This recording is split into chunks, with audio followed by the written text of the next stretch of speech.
Alors nous allons lire Jérémie chapitre 15. Nous avons déjà notre verset de base qui est Romains chapitre 12, verset 1. Mais aujourd'hui je voudrais ajouter à cela un autre verset, Jérémie chapitre 15. On va lire à partir du verset 19 jusqu'au verset 21. Que nous dit la Bible. On y va. 4. C'est pourquoi ainsi parle l'Éternel, si tu te rattaches à moi, je te répondrai et tu te tiendras devant moi. Si tu sépares ce qui est précieux de ce qui est vil, tu seras comme ma bouche. C'est à eux de revenir à toi, mais ce n'est pas à toi de retourner vers eux. Je te rendrai pour ce peuple comme une forte muraille d'airain. Ils te feront la guerre, mais ils ne te vaincront pas, car je serai avec toi pour te sauver et te délivrer, dit l'Éternel. Acclamons pour la parole de Dieu. Merci.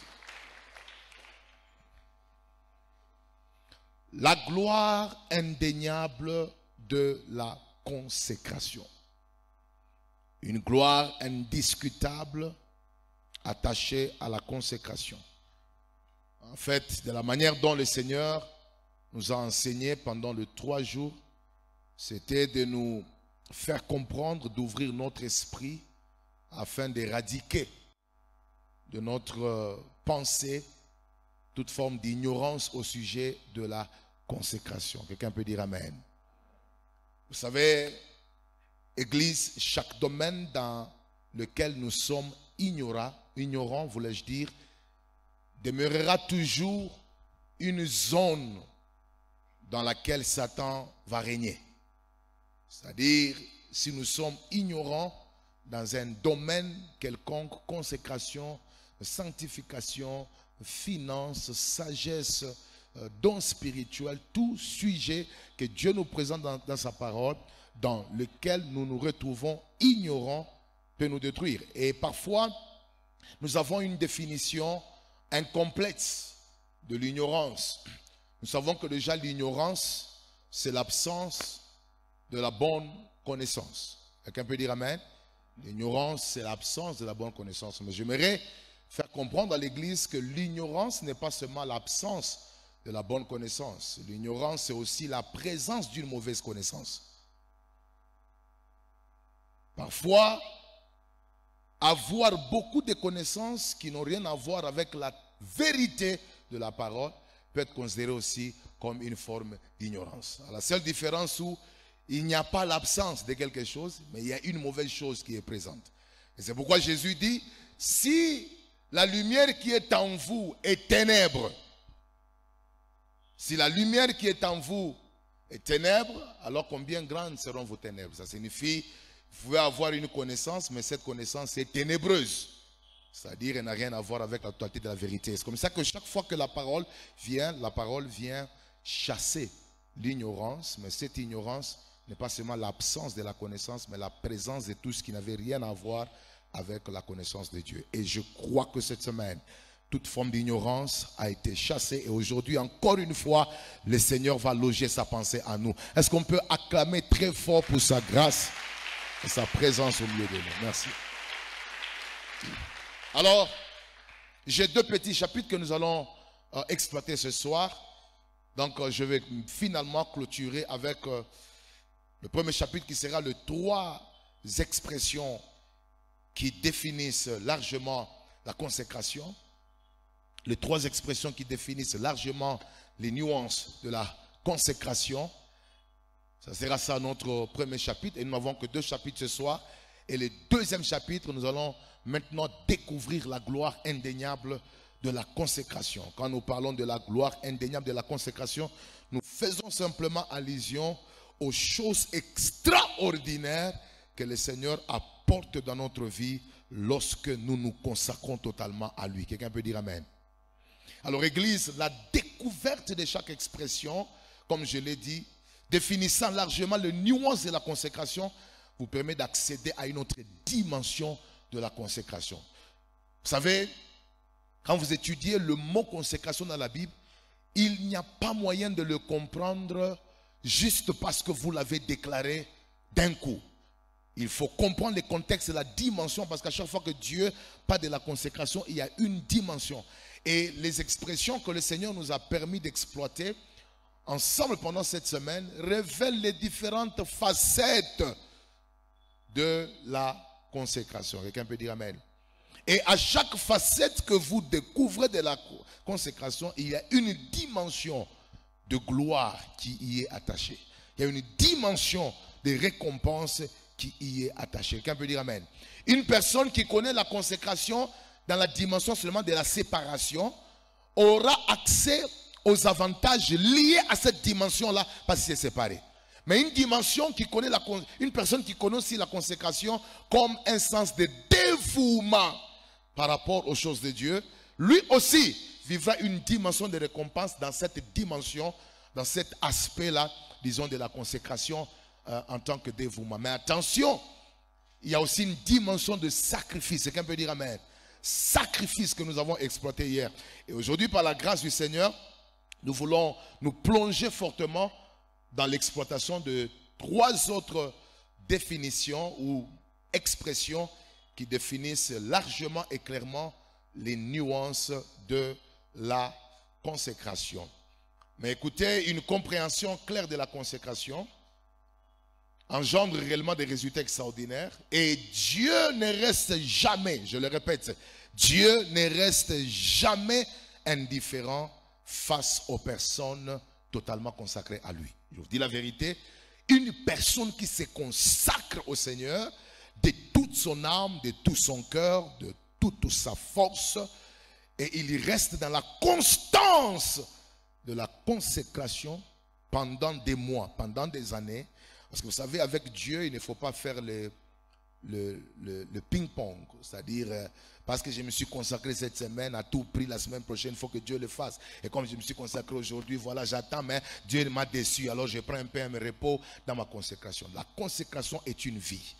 Et tu ne conditionnes pas Dieu à manifester sa gloire quand toi tu le veux. Tu adoptes la consécration comme une culture, comme une façon de vivre. Et les résultats de la consécration deviendront une réalité naturelle dans ta vie parce que tu as fait de la consécration ta vie. Quelqu'un peut dire Amen. Alors, voici les 3 expressions par la grâce du Seigneur que je vais exploiter ce soir. La première expression qui définit largement la nuance de la consécration, c'est l'expression qu'on dit le respect des interdits divins. Dis après moi le respect. Est-ce que je peux avoir l'expression, en fait ça c'est une définition, le respect des interdits divins. Est-ce que tu peux répéter après moi le respect des interdits divins? Encore une fois, le respect des interdits divins. Alors mettez-moi cette phrase-là. Pour ceux qui sont en train, disons, d'écrire, vous devez noter que les interdits sont des limites de choses à ne pas faire. Voilà. Des choses à ne pas faire que Dieu a établies dans sa parole. Voilà. Voilà, merci beaucoup. Merci technique. Je veux que vous puissiez respecter le rythme du travail ensemble. Merci. Dieu vous bénisse. Les interdits sont des directives, des restrictions énoncées dans la parole de Dieu qui définissent ce qu'il ne faut pas faire. Dieu a établi des limites. Dans la Bible, il n'y a pas simplement des promesses. Dans la Bible, il n'y a pas simplement des prophéties à ton sujet que Dieu te réserve. Dans la Bible, il y a des interdits et ces interdits sont des directives. Ce sont des restrictions énoncées dans la parole qui définissent ce qu'il ne faut pas faire.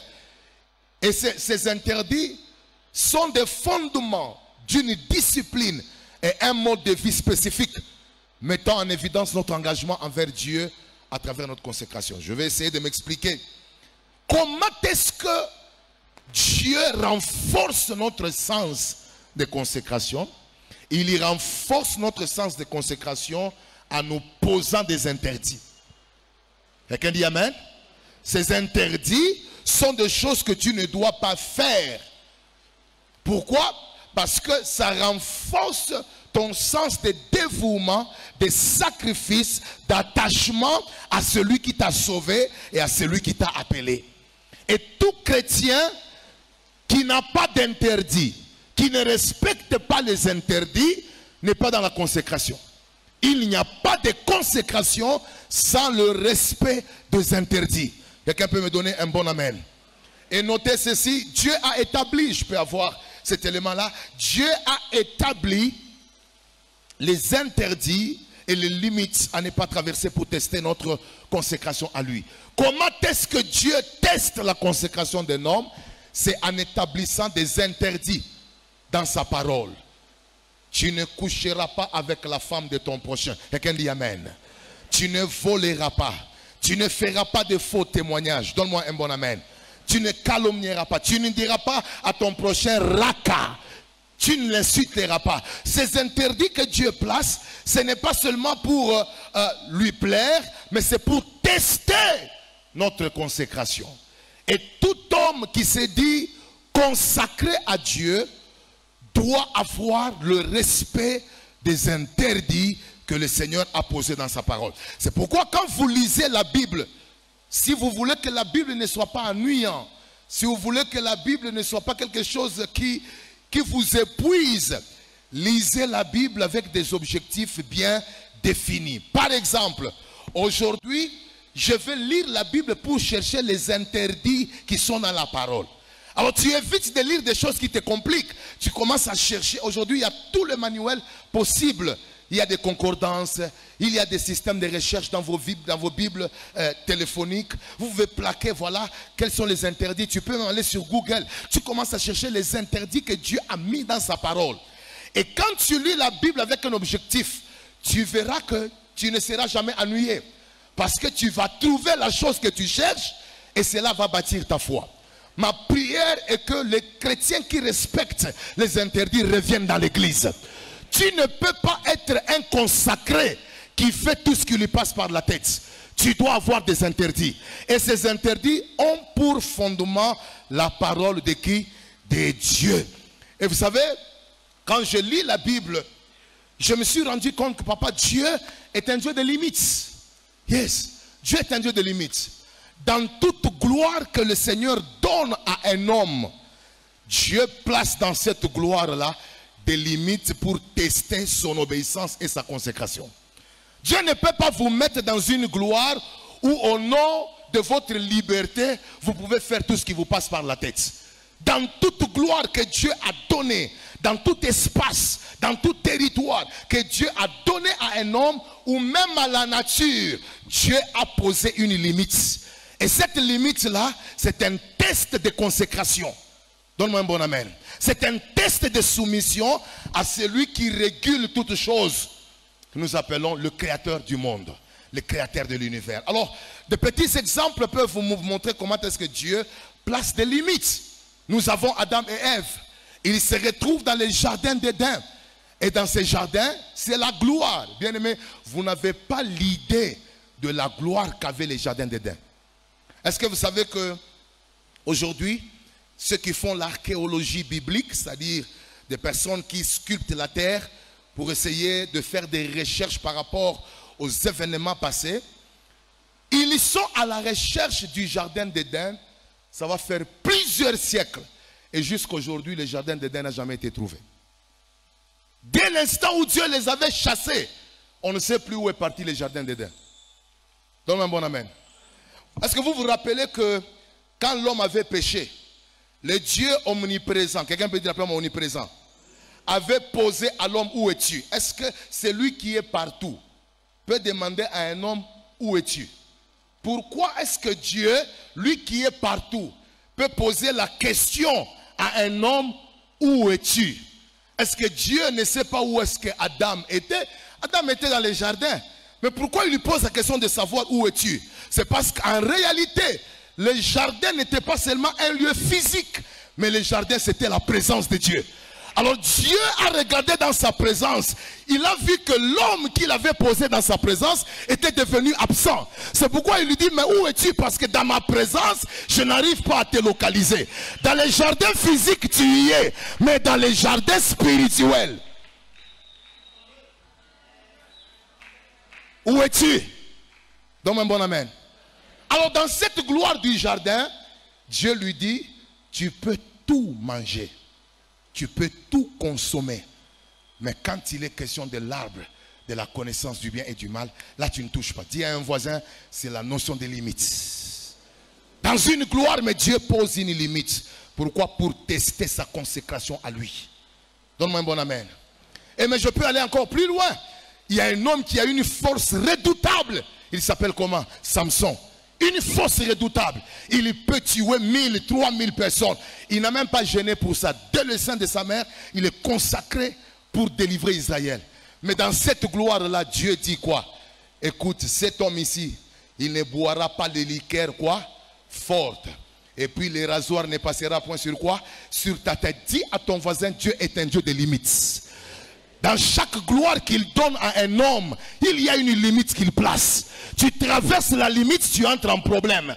Je viens de déclarer à partir d'aujourd'hui que le Seigneur t'accorde le respect des interdits divins. Il y a des choses que nous ne devons pas toucher. Il y a des choses que nous ne devons pas dire. Il y a des musiques que nous ne pouvons pas écouter. Il y a des maisons de sorciers. Il y a des maisons de devins dans lesquelles nous ne devons pas entrer. Il y a des anniversaires dans lesquels on ne doit pas être. Il y a des fêtes dans lesquelles on ne doit pas entrer. Et il y a des choses que nous ne pouvons pas dire.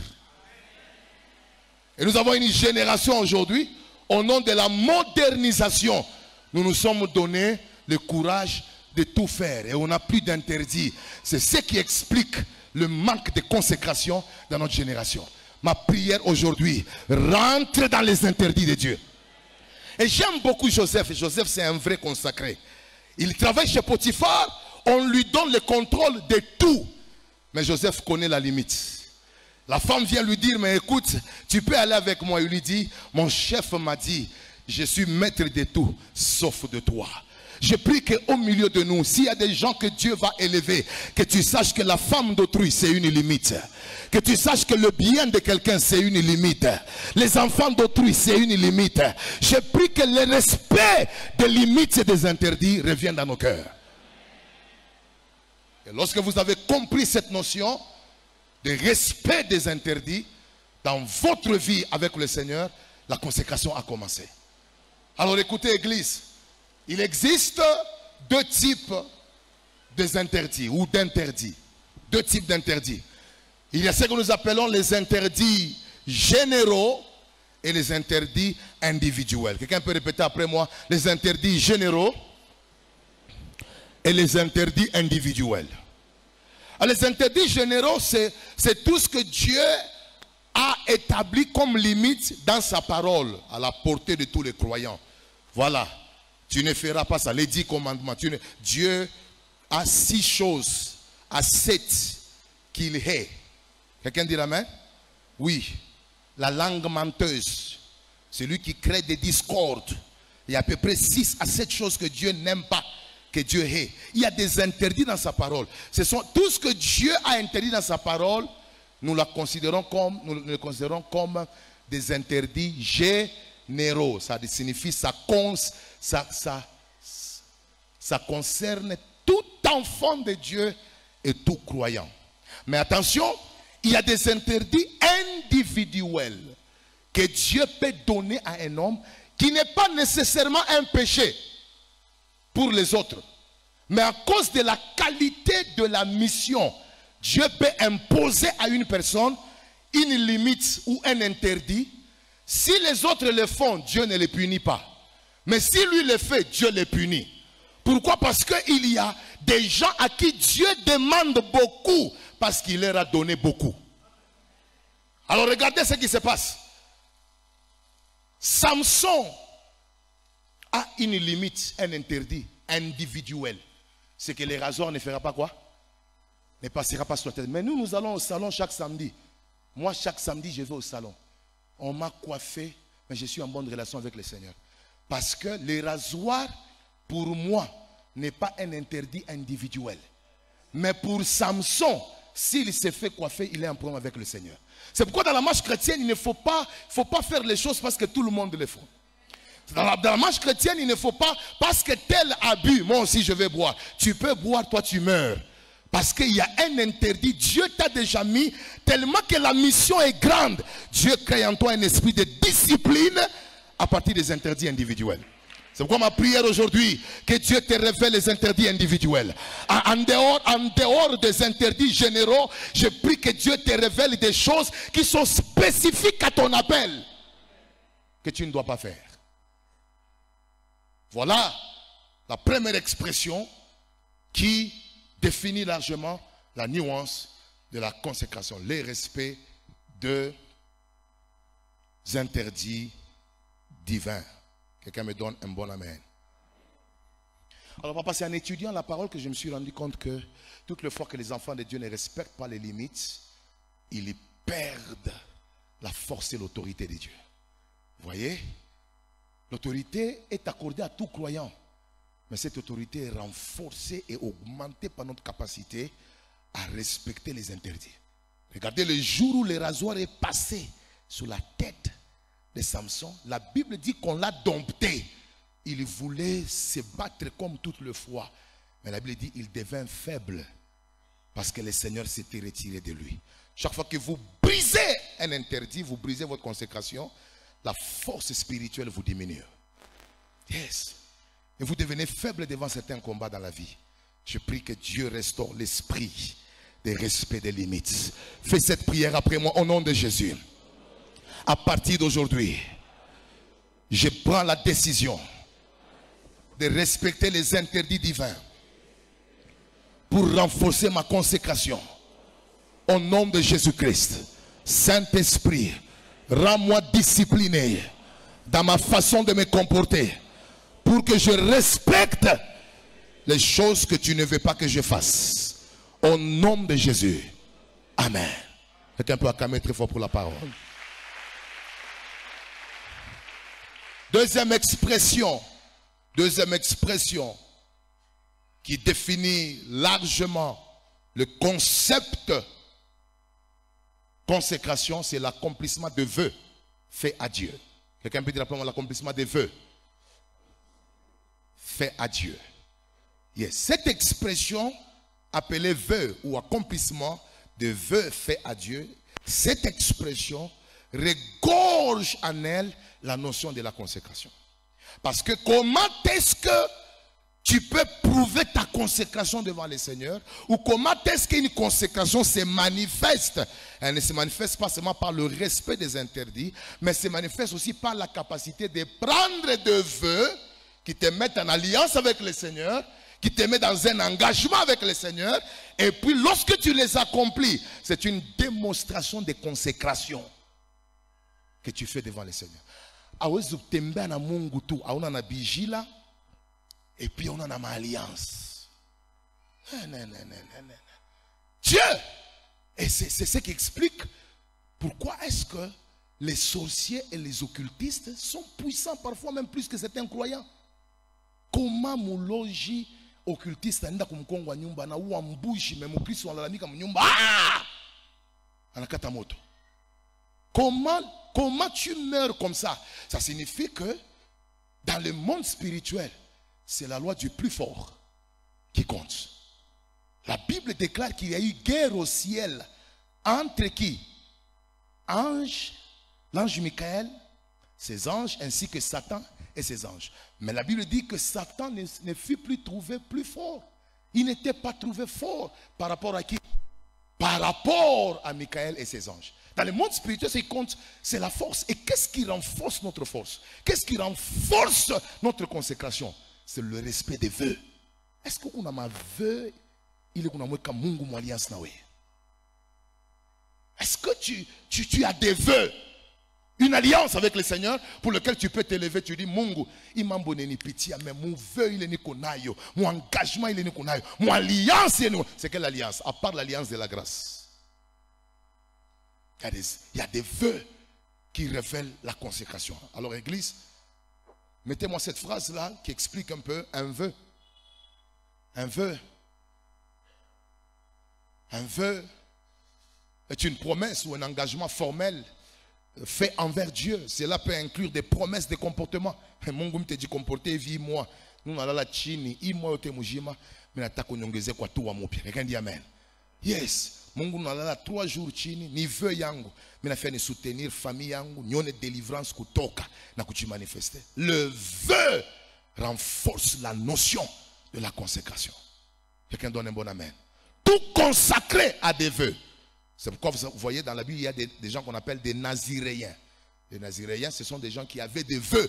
Quand ils veulent se consacrer à Dieu, ils peuvent dire, voilà, je vais me raser, je vais faire telle chose, je ne ferai pas telle chose. Et c'est une façon pour eux de se consacrer, mais ils se consacrent en démontrant un vœu au Seigneur. Quelqu'un peut dire amen. Il faut remettre la phrase là pour que les gens finissent de l'écrire. Voilà, un vœu est une promesse ou un engagement formel fait envers Dieu. Cela peut inclure des promesses, des comportements, de service ou d'autres formes d'engagement envers le Seigneur, envers son œuvre ou envers quelqu'un. Quelqu'un peut dire amen. Et c'était ça la force de Anne. C'était ça sa force. Nous sommes avec vous dans 1 Samuel chapitre 1, verset 11, que nous dit la Bible. Elle prie pendant longtemps. Elle prie, Seigneur, donne-moi un enfant. Elle est stérile. Donne-moi un enfant, Seigneur.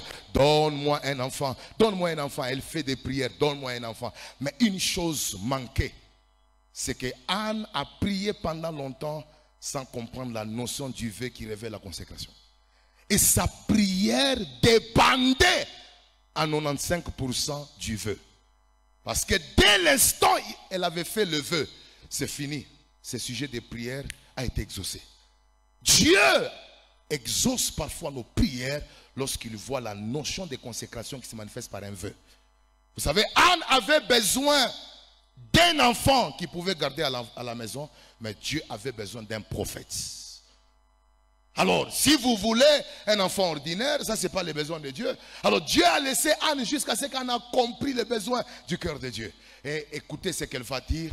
Elle va faire un vœu en disant, Éternel des armées, si tu donnes, regardez la fiction de ta servante. Si tu te souviens de moi et n'oublie point ta servante. Si tu donnes à ta servante un enfant mâle, je le consacrerai à toi. Quand Dieu a entendu consacrer dans la dimension du vœu, le ciel a bougé et le ciel a dit, nous devons libérer.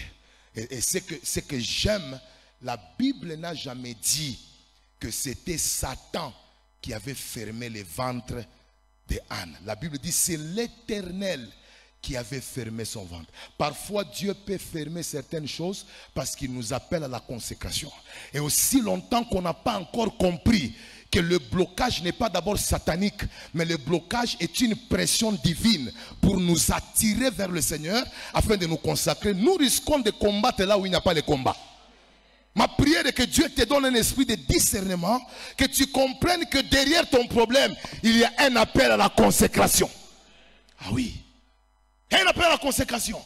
Et c'est quand elle a compris la notion du vœu que le Seigneur a ouvert. J'aimerais déclarer dans la soirée d'aujourd'hui, cette année, que les personnes qui vont marcher avec le vœu, que Dieu ouvre ce qui était fermé. Je dis que Dieu ouvre ce qui était fermé. Tu me donnes un bon amen, que la grâce de Dieu te localise. Je dis, tu me donnes un bon amen, que le Seigneur t'accorde la capacité de marcher avec lui par le vœu. Quelqu'un dit amen. Alors Église, je voudrais aider aujourd'hui plusieurs personnes dans la salle à savoir que dans la Bible il existe plusieurs types de vœux que quelqu'un peut prendre. Je ne saurais pas toucher tous les vœux, mais j'aimerais en passant vous dire que dans le domaine de vœux, vous pouvez prendre des vœux qui ont trait à votre sanctification, quelqu'un dit amen, qui ont trait à votre sanctification, et des vœux qui ont trait à votre service pour le Seigneur. Alors, j'ai un petit verset que j'aimerais donner d'abord à tous les frères, à tous les hommes. Et puis le deuxième que je vais donner, c'est un verset que chacun de nous doit, disons, mettre en application par rapport au monde de la technologie. Parce que nous sommes aujourd'hui dans un monde évolué et tout le monde a un téléphone. Et les deux versets vont concerner d'abord premièrement les hommes, et puis le second va concerner nous tous par rapport à la discipline des yeux. Parce que ce que tu fais entrer par les yeux entre dans ton âme. Parce que la porte de l'âme, c'est l'œil. Et le diable ne peut pas te tenter au point de te détruire s'il n'a jamais planté une chose en toi qui était entrée par les yeux. La Bible dit, tout le monde est tenté par sa propre convoitise. Alors le diable, pour qu'il crée une convoitise, il doit faire entrer quelque chose en toi. Comment est-ce que David est tombé? Il est tombé parce qu'il avait vu une femme qui s'est baignée nue. Et parce que cette image est entrée en lui, alors il y a eu communication avec ses sentiments. Et le diable l'a tenté, il est tombé, c'était le début de sa chute. Alors je vous donne 2 versets importants qui peuvent... Voilà un peu le type de vœux que vous pouvez faire devant le Seigneur, parce qu'on va faire de vœux ce soir, de consécration. Mettez-moi Job 31:1. Écoutez un peu ce verset. Je prie que tous les frères, et on peut même jouer avec ces versets, les renverser même pour toutes les sœurs et les mamans. Mais c'est un homme qui parle. Écoutez, ça c'est un vœu qu'il a fait. Est-ce qu'on peut lire ensemble? 4. C'est Job qui... J'avais fait un pacte avec quoi? Avec mes yeux. Et je n'aurais pas arrêté mes regards sur quoi? Sur une vierge. Ça c'est un homme, dans sa façon de marcher avec le Seigneur, il avait déjà fait un pacte avec ses yeux. Il a dit que même si je vois une fille vierge, je ne mettrai jamais mes regards sur elle afin de la détruire. Et vous voyez, lorsque vous marchez avec le Seigneur avec de vœux, moi je ne toucherai jamais une femme qui ne m'appartient pas. Je ne ferai jamais ça. Vous avez des vœux que vous faites devant le Seigneur, ça devient des fondements de consécration. Et dans ces fondements de consécration, je vous dis la vérité, Dieu marchera avec vous d'une manière particulière. Parce que vous avez des vœux et des alliances avec le Seigneur.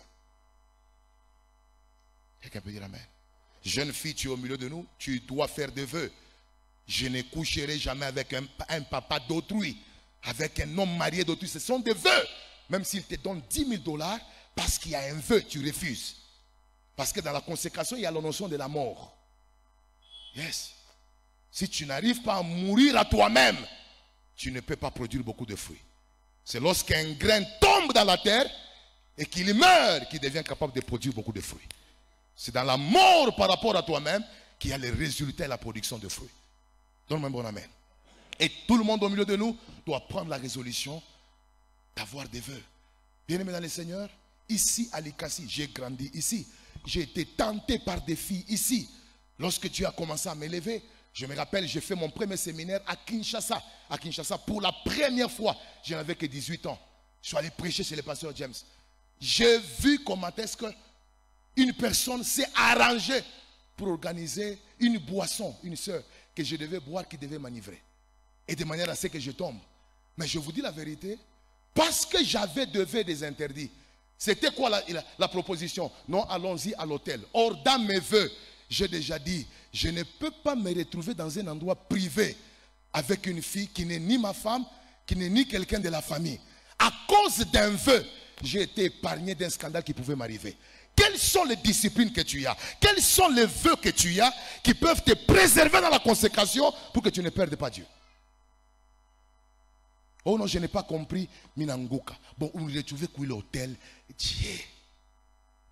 Tu parles de mon bonanzi. Nous, on a ma vœu, on a ma interdit. C'est pourquoi on a dit le trouver coulé. Alléluia. Ikimi anibam tu beko umu. Yo anapotea. Est-ce qu'il y a une église vivante qui est dans la salle? S'il y a une église vivante, est-ce qu'on peut pousser des cris de joie pour le roi?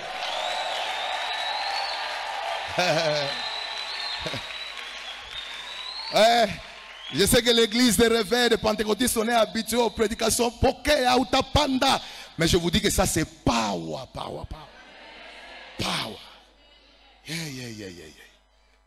Parce que là, on est dans une salle d'opération. Il faut enlever tout ce qui n'est pas de Dieu dans l'intérieur de chacun. Parce que Dieu veut nous utiliser comme des vases d'honneur qui doivent donner gloire à son nom et détruire les œuvres de l'ennemi. Pose la question à un voisin, est-ce que tu as un vœu?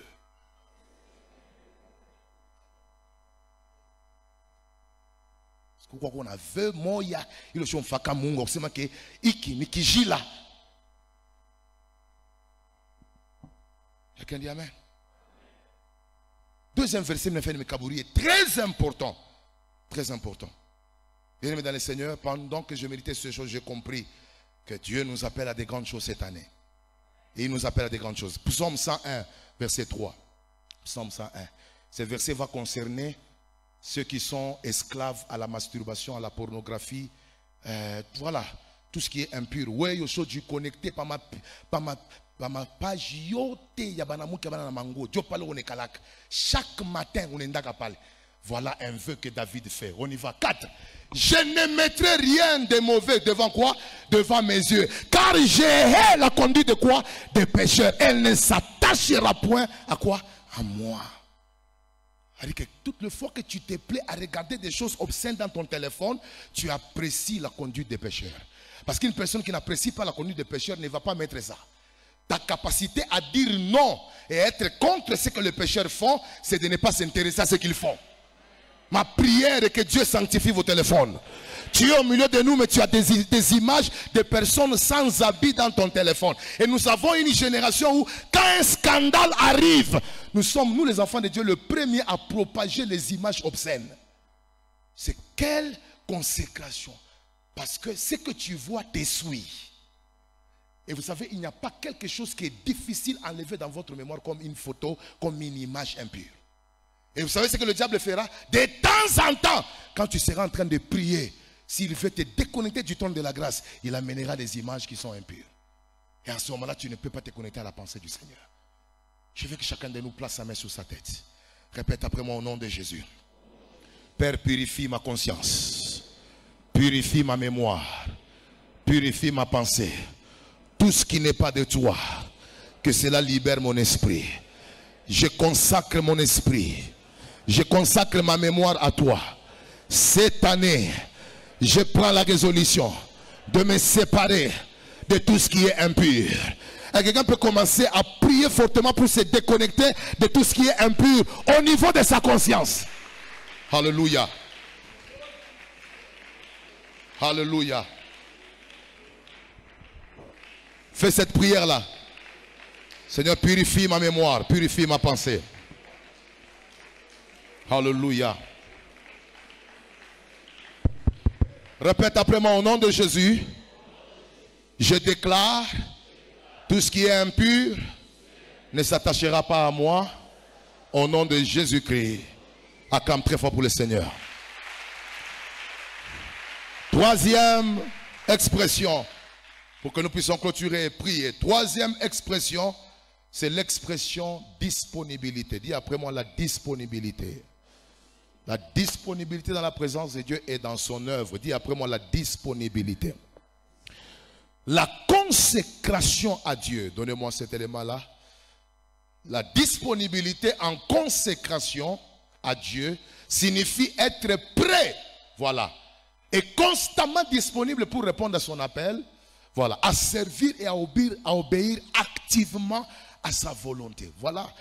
Quand quelqu'un est consacré, il ne se sacrifie pas seulement, il ne se sépare pas seulement, il ne respecte pas seulement les interdits, mais une personne consacrée est disponible pour Dieu. Ah oui. La disponibilité par rapport à Dieu est un signe de consécration.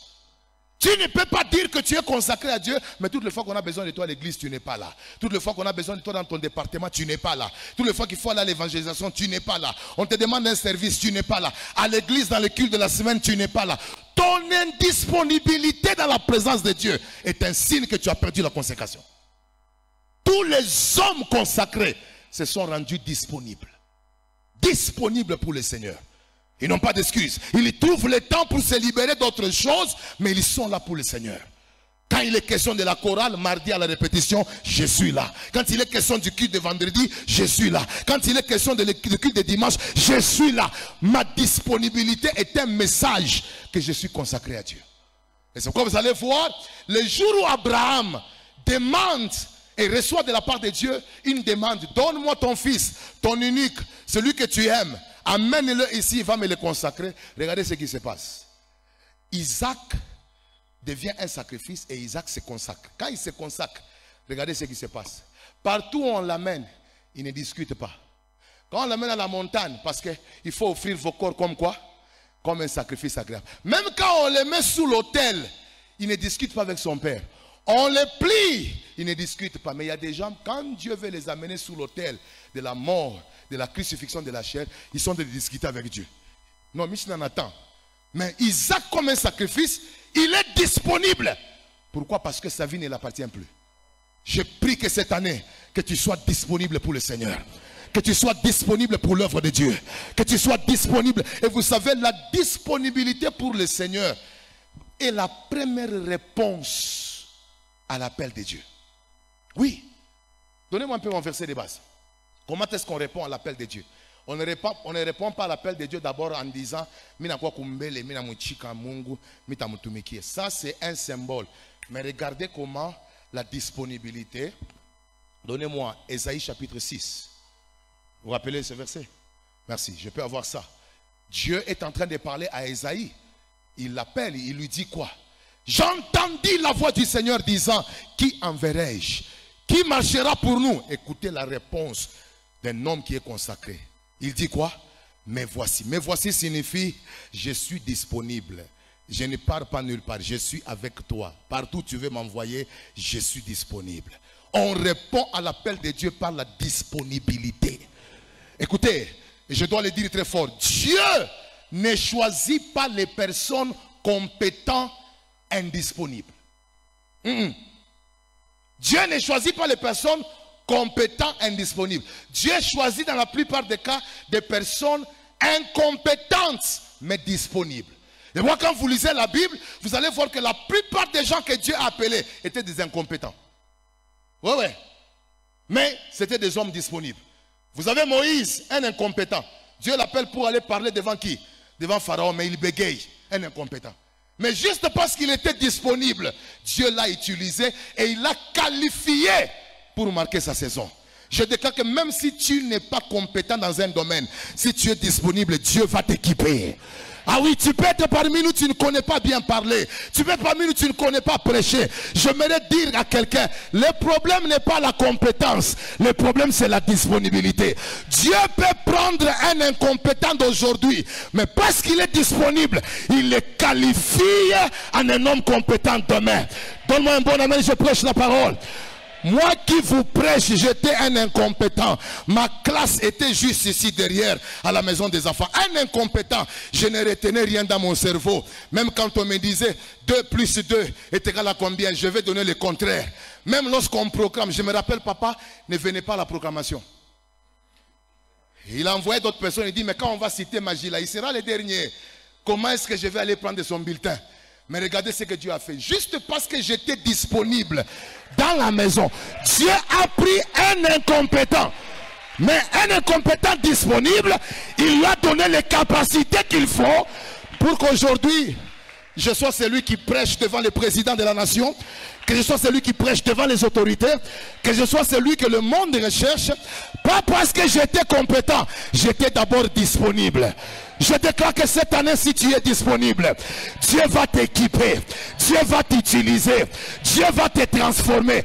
Le problème n'est pas la capacité. Dieu, c'est un Dieu de capacité. Toi, sois là pour lui. Et si tu es là, Dieu a la capacité.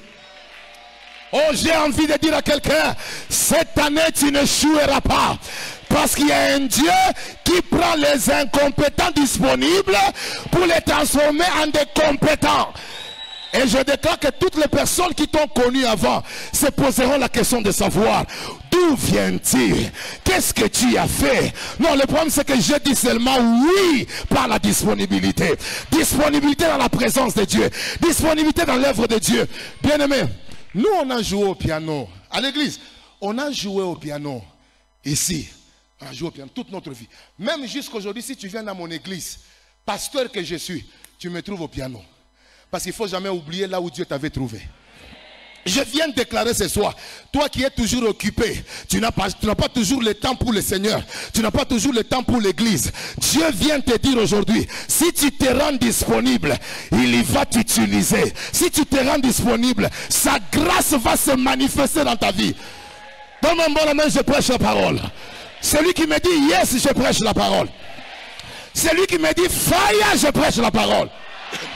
Mais papa, j'ai compris que toute personne disponible finit toujours par être qualifié afin d'occuper les positions d'influence.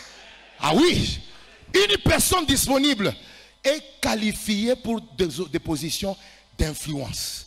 Regardez, parmi les 12 apôtres, il y a une place vacante. Parce que Judas vient de faire quoi? De mourir. Donc il faut trouver, qui ça? Un apôtre qui peut faire quoi? Les remplacer. Écoutez la question. Cherchons parmi nous quelqu'un qui a été avec nous depuis le baptême des gens jusqu'à l'ascension. Dis après moi, c'est la notion de la disponibilité.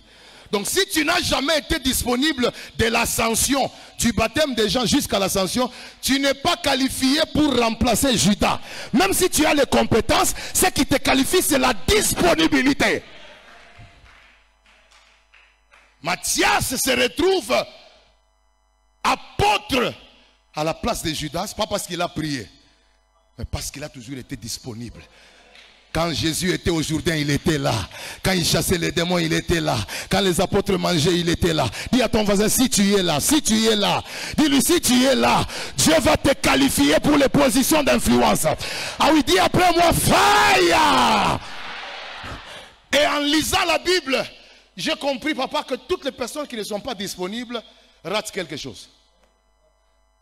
Ah oui, tu es indisponible, tu vas rater quelque chose. Et j'ai 2 exemples percutants qui doivent changer votre vie. Le premier, c'est celui de Vasti. Comment est-ce que Vasti a perdu la position de reine dans un pays où son mari avait la gloire? C'est parce que le jour où son mari l'appelait, elle n'a pas été disponible.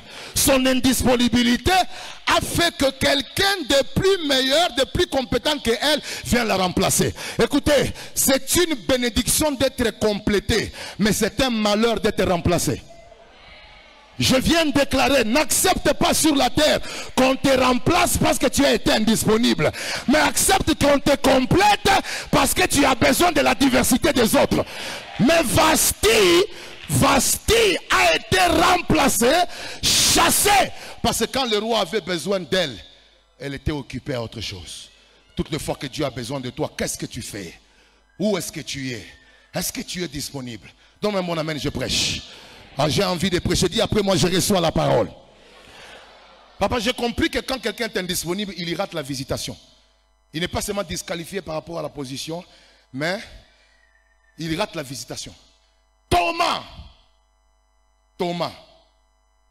Jésus vient visiter les apôtres. Mais où est Thomas? Où est Thomas? Thomas est absent. Thomas n'est pas disponible dans la chambre du rendez-vous avec le Seigneur. C'est fait quand le Seigneur les visite, lui n'est pas là. Beaucoup de gens ont raté leur visitation dans l'église. Parce que le jour où Dieu devait les visiter, il n'était pas là. Ah oui. Très occupé.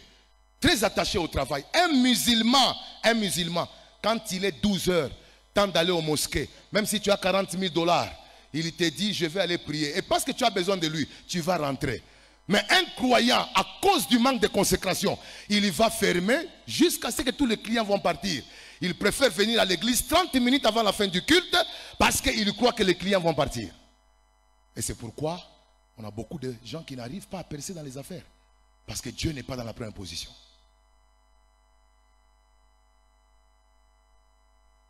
Donne-moi un bon amen. Église, lorsque nous comprenons ces choses, je vous promets, même si je ne suis pas là tout le temps ici, mais je vous promets, vous allez voir qu'au-delà de la prière, la consécration attire des résultats extraordinaires. Alors dis après moi au nom de Jésus-Christ, je prophétise, l'esprit de disponibilité vient m'habiter. Dis après moi, l'esprit de disponibilité vient pénétrer en moi. Bien-aimé dans le Seigneur, j'ai envie de confesser que dans la soirée d'aujourd'hui, aucune personne ne quittera de ces lieux sans que Dieu ne lui accorde l'esprit de disponibilité.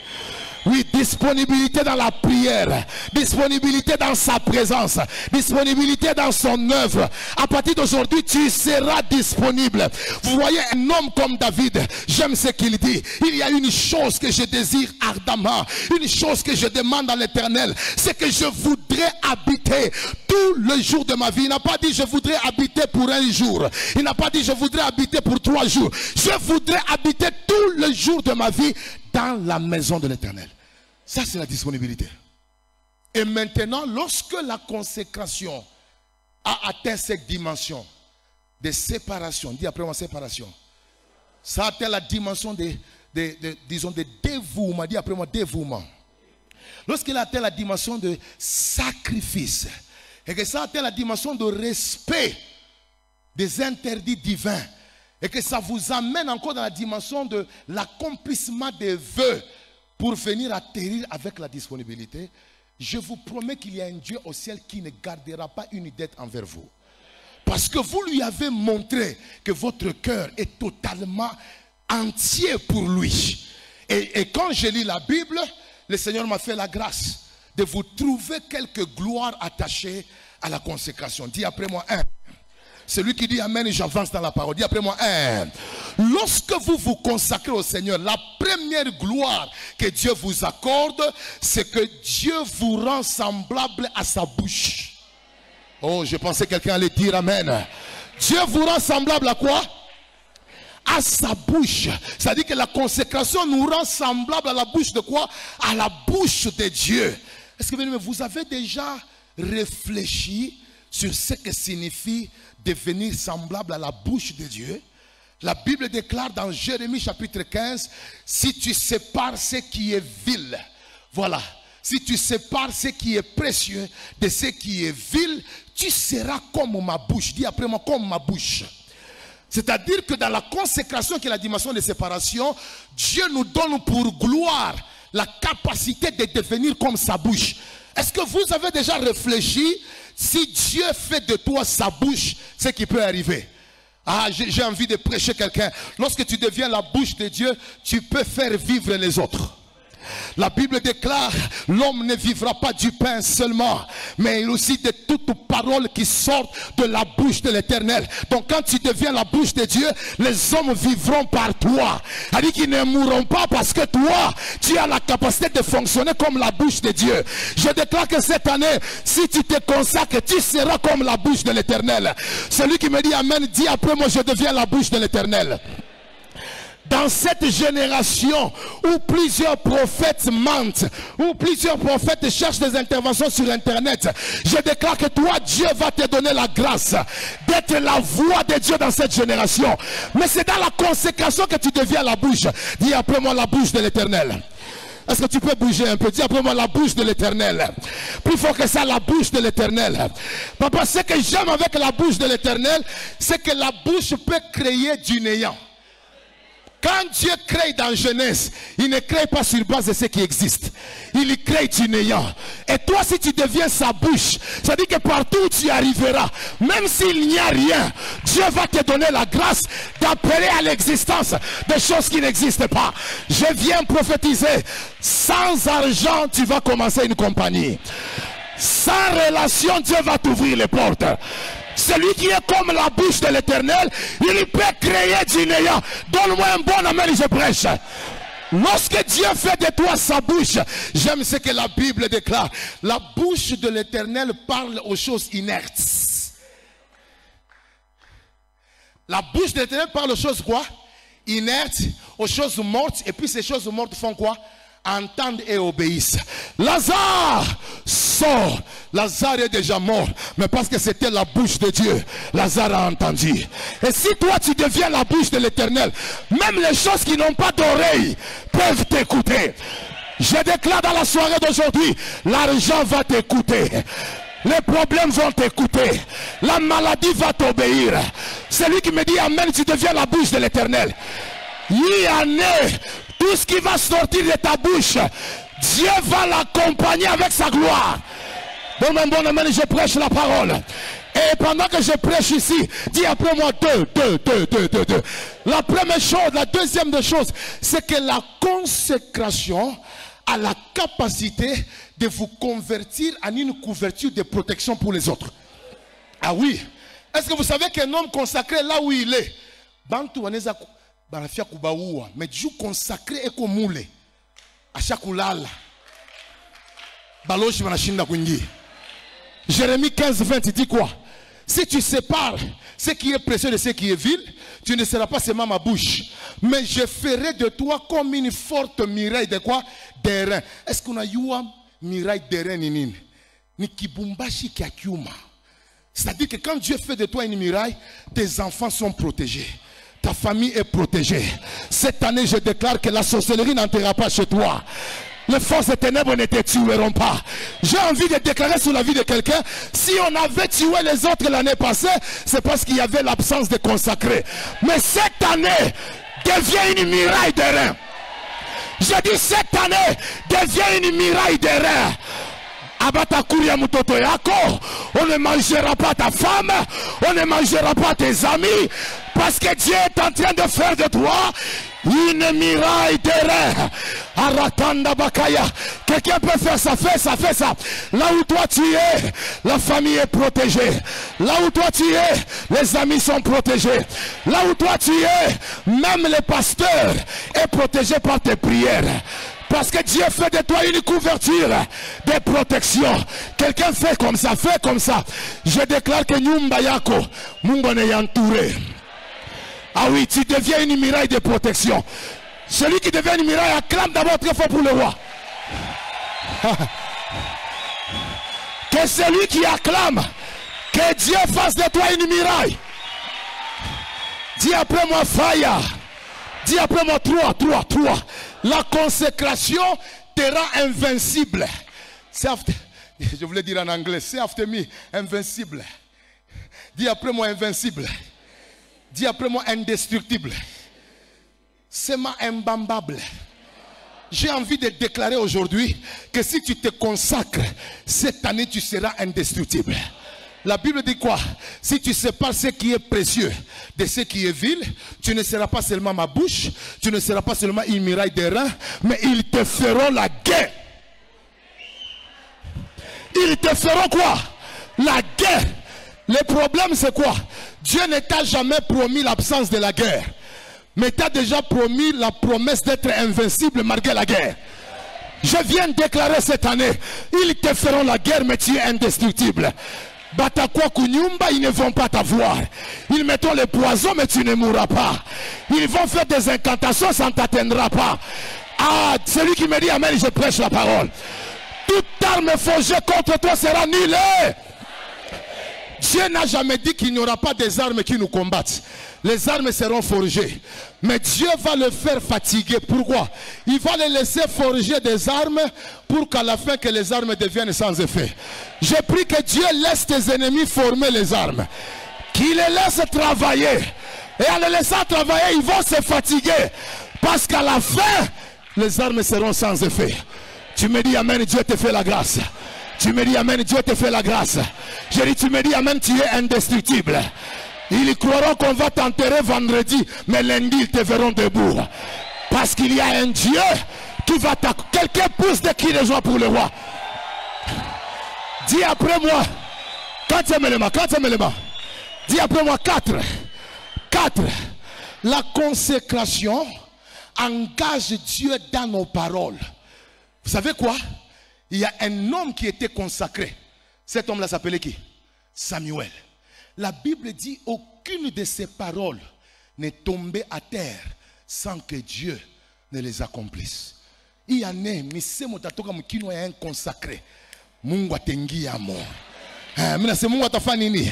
Atengia mo. Dis à un voisin, Dieu va s'engager dans mes paroles. Dis après moi, je reçois la parole. Dis après moi, je reçois la parole. Et pendant que je suis en train de prêcher, j'ai envie de dire à quelqu'un que lorsque tu es consacré, ce qui est rare chez les autres sera fréquent chez toi.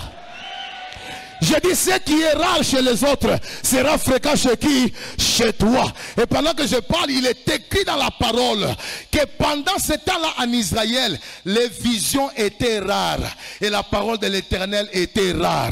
Mais dans la même période, ce qui était rare chez Israël est devenu fréquent chez Samuel. Pourquoi chez Samuel? Parce qu'il s'est consacré. Il est disponible dans les temples. Il est séparé du péché. Il est là consacré pour le Seigneur. Et dans le même moment où la parole est rare chez les autres, Dieu vient l'appeler. Il ne l'appelle pas une fois, il l'appelle plusieurs fois. Samuel, Samuel. Je prie que dans cette période, où les prophéties réelles sont rares, que ça devienne fréquent chez toi. Dans une période où l'argent est devenu rare, que ça devienne fréquent chez toi. Celui qui dit amen, reçoit cela. Quelqu'un peut faire ça? Fais un peu ça. Si tu as fait ça, je voudrais te donner une révélation. Dis après moi, Dieu est l'auteur de toute technologie que les banques ont inventée. Alors vous pensez que les distributeurs ont commencé avec Rawbank. Les distributeurs ont commencé avec Pierre. La première personne à utiliser un distributeur pour retirer l'argent, c'est Pierre. On leur demande les taxes, mais Jésus lui dit, va à la mer. Il y a un poisson qui viendra. Et de la bouche d'un poisson, tu vas retirer l'argent. Et ce qui m'étonne, c'est de constater que l'argent qui sort de la bouche ne figure pas sur le relevé bancaire de l'Empire romain. C'est-à-dire que dans les banques de l'Empire romain, il y avait des montants d'argent qu'eux ne pouvaient pas contrôler. Je déclare que cette année, que le Dieu qui a commencé avec le problème des distributeurs, qu'il te donne la grâce d'obtenir ce qu'il te faut. Tu me donnes un bon amen, Dieu te fait grâce. Celui qui fait ça commence à retirer par la foi. Tu me dis un bon amen, je prêche la parole. Je déclare que tu ne souffriras plus dans la pauvreté. Parce qu'il y a un Dieu qui est capable d'amener l'argent là où l'argent n'est pas. Là où on ne produit pas l'argent, Dieu peut produire. Parce qu'il est la source de toutes choses. Tu me dis amen, tu commences à retirer. Par la foi, tu retires. Même si chez Rawbank, tu n'as rien. Même si chez Tembe, tu n'as rien. Mais il y a un compte que Dieu contrôle.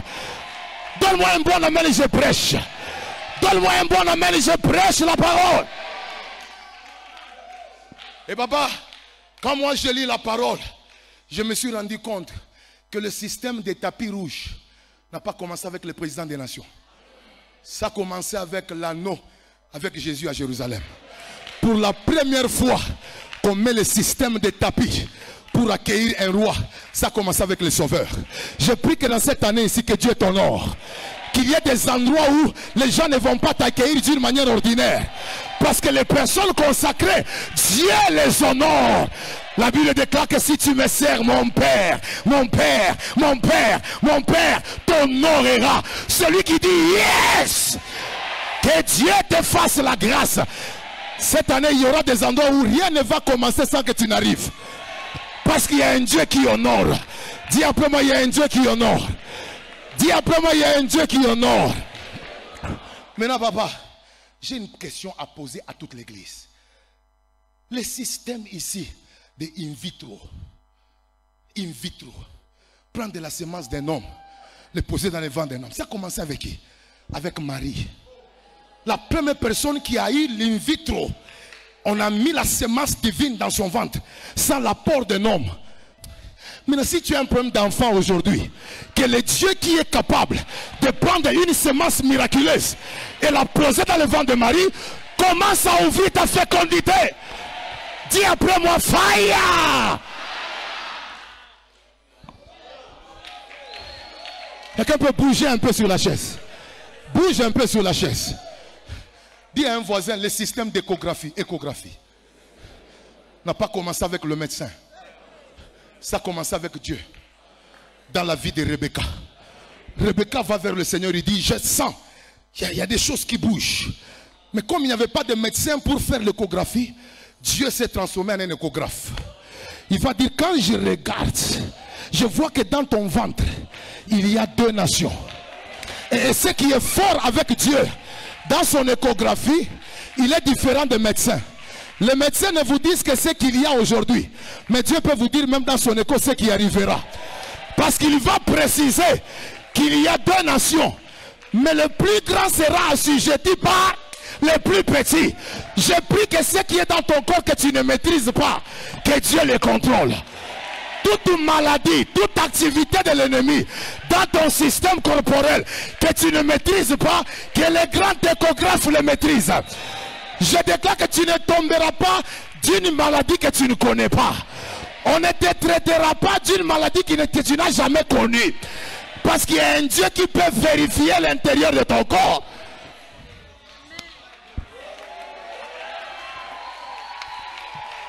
Quelqu'un fait ça. Fais ça. Fais comme si tu as quelque chose sur la tête. Comme ça. Papa, j'ai compris que le système de livraison à domicile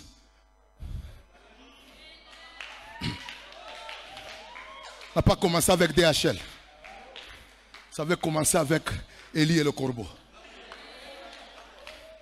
La première livraison de la nourriture et de la viande, ce n'est pas une compagnie organisée qui le fait. C'est Dieu qui charge des corbeaux pour aller nourrir matin et soir un homme qui a été consacré à lui. Je prie que pendant que tu rentres chez toi, qu'il y ait des livraisons qui vont te suivre. Que Dieu te donne la grâce dans cette période de ta vie de voir les choses venir vers toi et non toi aller vers les choses. Parce qu'il y a un Dieu qui s'occupe de consacrer. Celui qui me dit yes, tu reçois la grâce.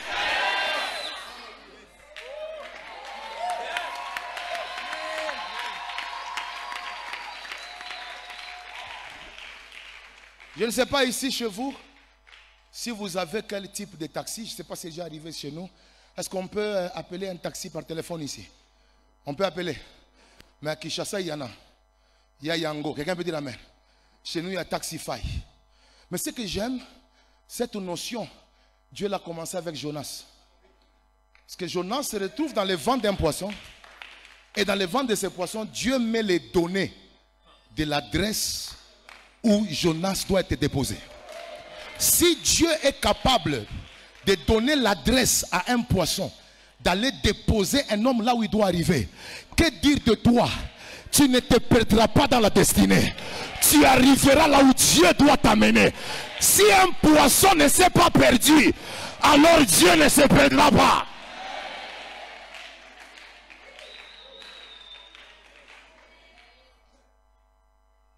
Et tout ça c'est pour dire à l'église, si nous nous consacrons, nous pouvons vivre des choses extraordinaires. Que le Seigneur Dieu bénisse sa parole.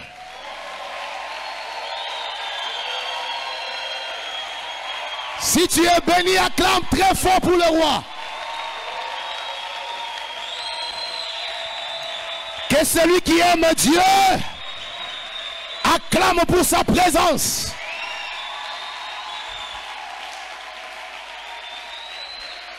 Alors église, nous avons nos mains levées. Nous voulons faire une seule prière.